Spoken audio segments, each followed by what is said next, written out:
Saking gedenya, nggak pernah kita temukan pemimpin macam begini di Republik ini. Setengah dari kekuasaan itu bertumpuk kepada 1, 2, 3 keluarga. Apa kurang kejamnya Jokowi? Dia bikin IKN, dia jual nggak laku ke Cina, dia jual ke Amerika nggak laku, dia jual ke Mesir nggak laku, dia jual ke Malaysia nggak laku, dia jual ke Singapura nggak laku. Jadi jangan-jangan di balik itu dia sibuk mempersiapkan kampanye menuju 2029. 10 tahun sudah kita melihat rakyat dan bangsa ini telah diinjak-injak oleh rezim Jokowi laknatullah. Baik, assalamualaikum warahmatullahi wabarakatuh. Kembali lagi di channel kami Abi Arsipa. Pada kesempatan ini kita akan menyaksikan atau menonton video di mana pada saat para tokoh nasional, para pengamat politik memberikan komentar kepada Bapak Joko Widodo pada saat beliau menjabat sebagai Presiden Republik Indonesia. Nah, dalam hal ini, hal-hal apa yang kemudian menjadi kritikan dari para tokoh ini sebentar akan kita saksikan bersama, termasuk jejak digital Bapak Anies Baswedan pada saat beliau melawan oligarki dan menundukkan 9 naga di DKI Jakarta. Teman-teman semua, akhir-akhir ini memang banyak hal yang kemudian menjadi histori dari Bapak Presiden Republik Indonesia, dan dalam hal ini Bapak Jokowi ya. Berangkat dari kritikan para tokoh nasional ini, para pengamat politik ini, termasuk Rocky Gerung, saya kira ini akan menjadi bahan evaluasi untuk pemerintahan Bapak Prabowo dan juga Bapak Gibran untuk 5 tahun ke depan. Saya kira ini tidak ada salahnya ketika para tokoh-tokoh nasional, para pengamat politik memberikan saran polisi atau kebijakan publik yang mana dalam hal ini hanya untuk kepentingan negara kita tercinta. Nah, seperti apa videonya? Mari kita saksikan bersama.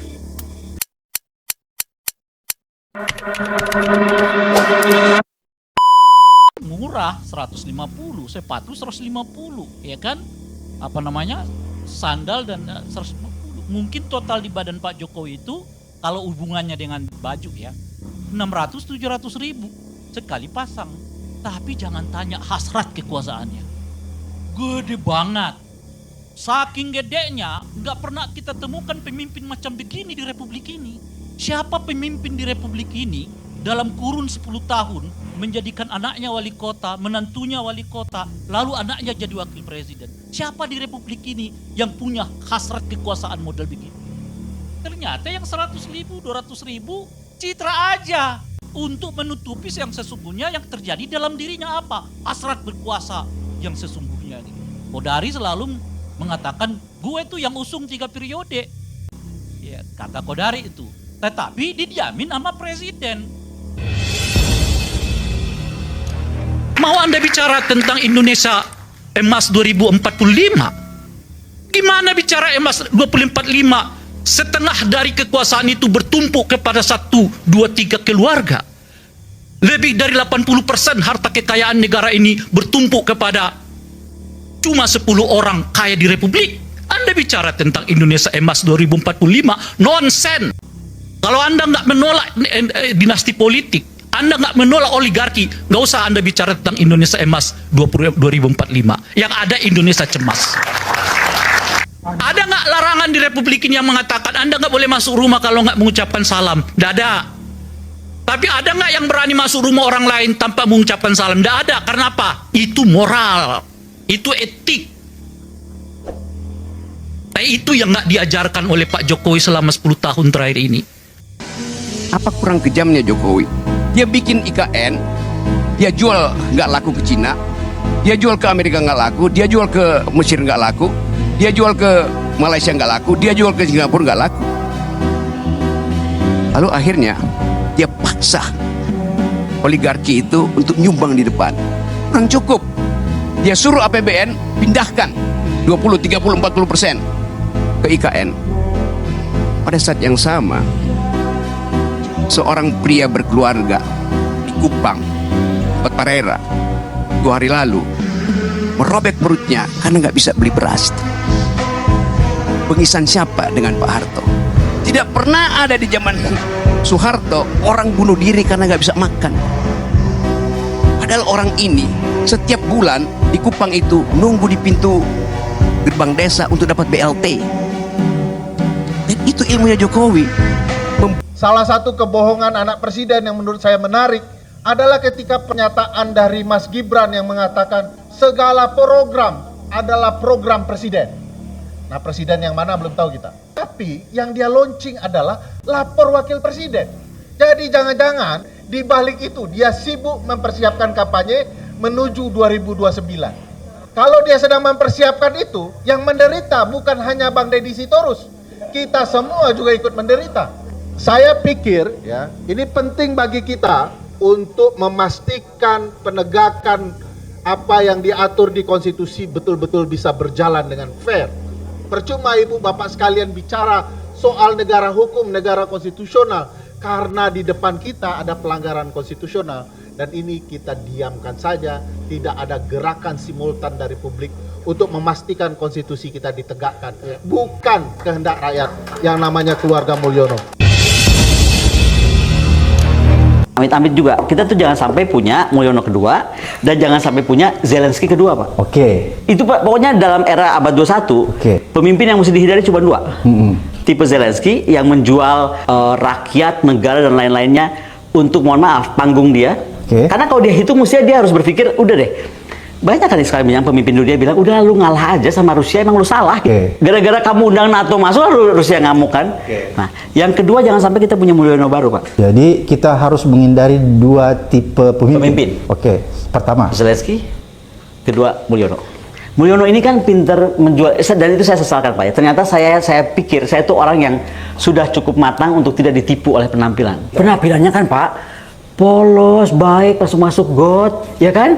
Sekarang coba kita lihat penampilannya dia begitu, anaknya terbang pakai Superjet. Kritik keras 10 tahun rezim Jokowi menginjak-injak rakyat dan bangsa.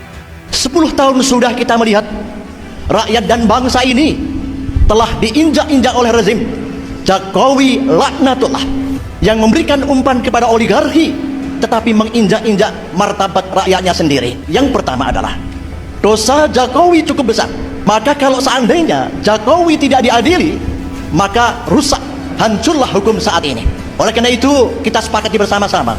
Gerakan kebangsaan ini adalah mendorong agar Jokowi diadili oleh hukum dan rakyat. Sepakat? Takbir. Yang kedua, karena Gibran adalah anak yang cacat hukum sejak lahir, maka tentunya kewajiban rakyat dan bangsa ini memakzulkan Gibran sebagai wakil presiden. Sepakat? Takbir. Yang ketiga, namanya tanah merah. Tanah merah itu tanah yang digunakan oleh rakyat puluhan tahun dan diakui sebagai milik BUMN. Saya tuh tanya sama BUMN, ini BUMN dulu beli tanahnya dari siapa? Oh nggak beli, Pak, itu adalah bekas dari perusahaan Belanda. Oke, pertanyaan saya berikutnya, perusahaan Belanda dulu beli dari siapa? Memang ada perusahaan Belanda beli dari rakyat? Nggak ada lah, dia datang ke sini, dia garis-garisin aja tuh. Pertanyaannya, untuk apa merdeka kalau rakyat itu tidak bisa dikembalikan kepada rakyat tanahnya? Betul tidak? Saya tuh sempat juga terbohongi sama dia. Saya kan 2014 1,5 tahun di dalam. Sebagai staf khusus Menteri SDM. Setelah saya bongkar Papa minta saham saat itu, Bung Panda, terus dipanggil saya, disuruh berhentikan. Dia bilang ini orang besar. Marah saya. Pada saya itu kan Setia Novanto apa segala, ya kan? Ini nggak bisa, ini harus dilawan. Nah, sampai saya katakan yang orang diutus pakai intelijen menghilangkan saya tetap jalan. Ini nggak bisa. Ada dibiarkan perselingkuhan tingkat tinggi yang melibatkan istana, melibatkan semua pihak untuk merampok negara. Itu pernyataan saya. Nah, jadi saya bilang, oh orang ini ternyata ini pembohong besar. Siapa, Bang? Pak Jokowi. Maksudnya di publik seakan-akan baik, ternyata ini juga. Nah, yang menarik Bung Panda adalah pada saat itu kan yang disebutkan kan terlibatkan Reza Khalid kan. Tahu-tahu nikah anaknya di Solo. Itu orang ini tamu VIP, foto khusus. Gimana logikanya saya bahwa ada orang yang sedang merampok negara jadi tamu VIP? presiden gitu loh. Nah disitulah ini nggak bisa dipercaya. Nah disitulah saya menjadi manusia merdeka. Nah saat itu Bang, saya ini nggak benar nih orang. Inikah aku harus keluar dari pemerintahan? Nah malamnya tuh saya tanya istri saya, Mam, tabungan masih ada nggak? Kenapa? Aku mau mundur semua dari jabatan. Malam itu saya mundur semua dari jabatan dan saya kehilangan berapa Bang? 272 juta sebulan untuk menjadi manusia merdeka. Karena saya nggak mau bergabung sama orang munafik, orang pembohong, orang culas, orang licik.